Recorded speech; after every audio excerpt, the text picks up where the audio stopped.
yuzga tarsaga tushirish bu muammoning yechimi emas. Biz nima uchun bu haqda gap boshladik? Chunki Samarqandda o'quvchining onasi o'qituvchiga shapaloq tushirdi. Ushbu holat esa xonaga o'rnatilgan kuzatuv kamerasiga tushdi. Internetda tarqalgan bu video shu yilning 17-mart kuni ro'y bergan.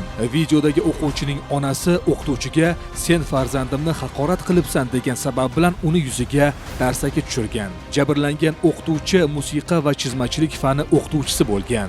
Maktab direktori esa janjalga barham bergan. Videoga e'tibor bering. Ona o'qituvchiga farzandining yonida tarsaki tushiryapti.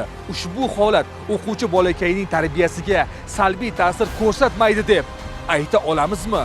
Rasmiylar taqdim etgan xabarga ko'ra, o'quvchi 2013-yilda, uning onasi 1990-yilda, o'qituvchi esa 2003-yilda tug'ilgan. Ayni vaqtda o'qituvchiga nisbatan sud tibbiy ekspertizasi tayinlangan. Hozirda holat bo'yicha tergovga qadar tekshiruv ishlari olib borilmoqda. Bu haqda Samarqand viloyati maktabgacha va maktab ta'limi boshqarmasi xabar qildi.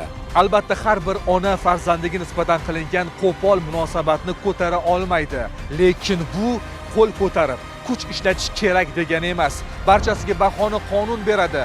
Bizni ushbu lavhani ko'rsatishdan maqsadimiz maktablarda shu kabi voqealarga chek qo'yishdir.